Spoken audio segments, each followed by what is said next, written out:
আসসালামু আলাইকুম এভরিওয়ান। আজকেও হাজির হয়ে গেলাম আপনাদের সাথে খুবই মজাদার একটি নাস্তা রেসিপি শেয়ার করতে। যদি নুডলস দিয়ে ভিন্ন স্বাদের কিছু তৈরি করতে ইচ্ছে করে তাহলে এভাবে ইনস্ট্যান্ট নুডলস পাকোড়া তৈরি করে নিতে পারেন। খেতে তো অনেক বেশি মজার হয়। আশা করছি আজকের রেসিপিটা আপনাদের কাছে অনেক বেশি ভালো লাগবে। পাকোড়াটা তৈরির জন্য প্রথমেই এখানে আমাদেরকে নুডলসগুলোকে সিদ্ধ করে নিতে হবে।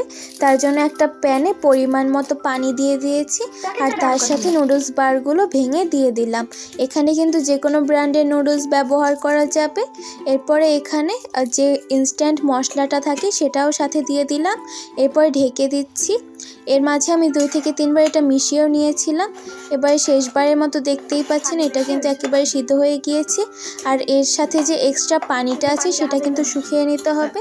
তার জন্য আমি চুলার আঁচটা বাড়িয়ে দিয়ে এভাবে ঢাকনা খোলা রেখে এর থেকে যে এক্সট্রা পানিটা আছে সেটাকে শুকিয়ে নিচ্ছি। দেখতেই পাচ্ছেন এবারে কিন্তু একেবারে শুকিয়ে গিয়েছে। তার জন্য একটা বাটিতে তুলে নিয়ে এটাকে ঠান্ডা করে নিতে হবে।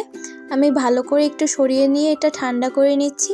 এরপর দিয়ে দিচ্ছি কাঁচামরিচ কুচি, একটা পেঁয়াজ সেটা কুচি করে দিয়েছি, ধনিয়া পাতা কুচি, ভাজা জিরার গুঁড়া আর দিয়ে দিচ্ছি একটা ডিম।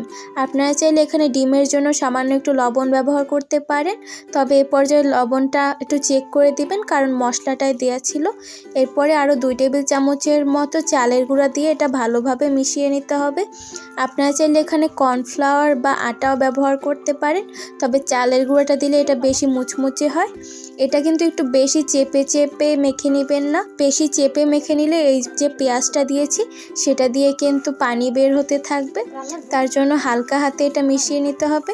এখানে আমি আরও কিছুটা চালের গুঁড়া ব্যবহার করেছি। এখানে একটু প্রয়োজন মনে হলে আপনারাও দিয়ে দিতে পারেন।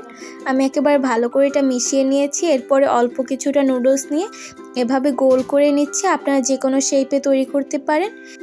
এরপরে প্যানে পর্যাপ্ত পরিমাণে তেল দিয়ে যে নুডলস পাকোড়াগুলো তৈরি করেছি সেগুলোকে একে একে তেলে বসিয়ে দিচ্ছি। এ পর্যায়ে এটাকে মিডিয়াম ফ্লেমে ভাজতে হবে। এটা কিন্তু অল্প সময় হয়ে যাবে কারণ এটা তো সিদ্ধ করে নিয়েছি, তাই বলে কিন্তু এই চুলার আঁচটা বাড়িয়ে দিবেন না। মিডিয়াম ফ্লেমে রেখেই এটা গোল্ডেন ব্রাউন করে ভেজে নিচ্ছি। এর কালারটা আমার গোল্ডেন ব্রাউন হয়ে এসেছে। এবারে তুলে নিচ্ছি। একটা বাটিতে তেলটা ঝরিয়ে একটা টিস্যু পেপারের উপরে সব নুডলস পাকোড়াগুলো নিয়ে নিয়েছি। আমার কিন্তু সবগুলোই ভাজা হয়ে গিয়েছে।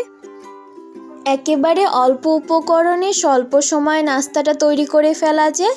আপনাদের কাছে কেমন লাগলো একটা ছোট্ট কমেন্ট করে জানিয়ে দিবেন। ভালো লাগলে লাইক কমেন্ট শেয়ার করবেন। দেখা হবে পরের কোনো রেসিপিতে। ততক্ষণের জন্য আল্লাহ হাফেজ।